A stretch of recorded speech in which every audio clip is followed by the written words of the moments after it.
Because the minute you say, you remember that film, something like that is what I want to make, you are actually barking up the wrong tree. Because that's exactly what someone who's ideating inside a channel is not looking for. What essentially everyone's looking for is for you to say, I have a story and this is a story. And I don't know where it has come out from within me, but these are some experiences I personally went through. And from that, this idea came to me, and this idea then developed into this story which has these characters. And before you know it, you'll be bought out. So don't get caught up in that situation where you are referring to some project, not just for pitching and not just for selling the idea, but also for the sake of your own script that you're writing. Because the guy sitting at the other side of the table as an executive in a channel is as good as the audience who's eventually going to see your product. And that audience is also going to look at this and say, हाँ ये तो मैंने वो picture में देखा था. अरे ऐसा उसने भी बोला था ऐसे. That is very off-putting for anyone who's going and watching a movie or in any way turning on the television.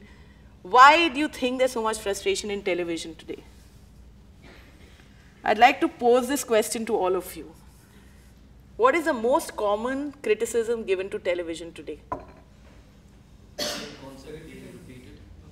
Yeah. And why do you think any new serial ever works? It's a different storyline. Absolutely.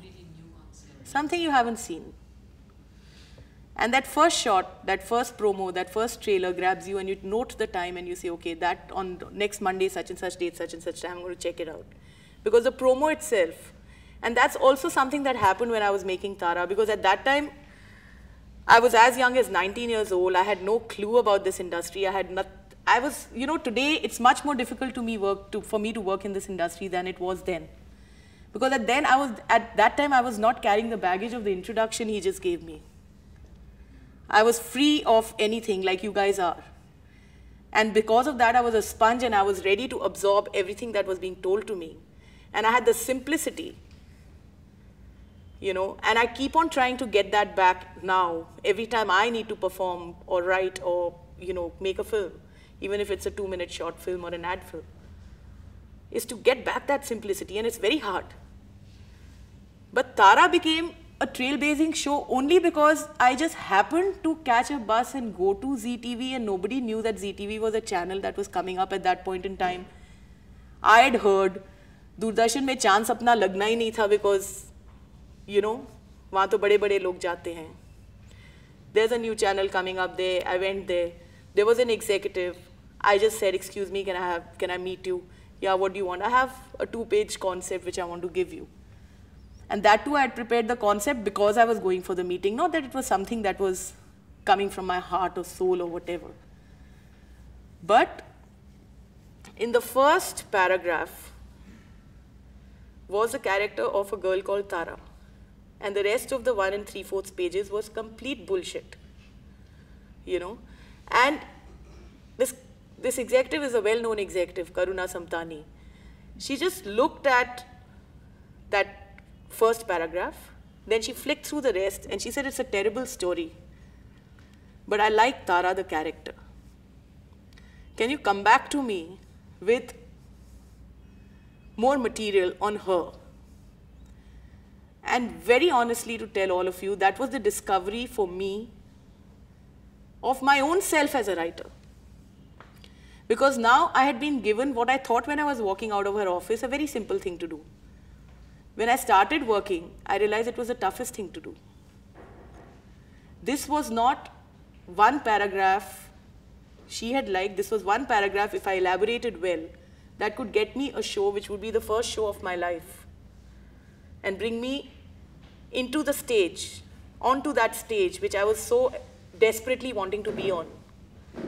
And this character was all she had liked, and the rest of the things which had been written by me, and they had also been written by me, so I also hated the fact that she'd completely disliked them. But when I saw that, okay, she has liked Tara, I started thinking from within Tara itself. And then slowly, I realized that there has to be a 52-part serial at least, because they are talking of 52 episodes, you know. And she's a person who has to carry a story of 52 episodes, that's almost 26 hours on her shoulder. And this character cannot be weak. This character has to be strong. Because a weak character would be suicidal, and with the suicidal nature of the character will be the suicide of my show. So here it is that I need a character who is so huge and so strong and can be thrown in so many different situations and given so much of pain and so much of trauma, that all of it she is able to bear. And yet she has to be someone everybody likes. And yet she has to be someone who everybody wants to be like. Yet she has to be someone who is full of positive energy, because you do not want to. Another reason why I don't make serials anymore is because everyone wants to make characters who you want to weep with. I never wanted ever, from Tara till Millie, to make any hero of mine or heroine of mine someone you want to weep with. Despite all their problems, my biggest need was to bring in characters that everybody wants to laugh with and, you know, get a sense of joy with. So now there's pain, there's trauma I'm going to give her. She's going to bear it, because if there's no pain and trauma I'm going to give her, there's no story to carry into 52 episodes. But at the same time, I want to give her joy. And for the first time in my own experience, I started coming to terms with the schizophrenia within my own self. And I realized there are so many people inside me. And I realized this is not a Freudian psychological case that I am. I'm a normal human being in this world. And I don't need psychiatric help, and I don't need counseling. And there are so many people inside me. And I better, if I want to be a scriptwriter, I better be comfortable with all those people inside me.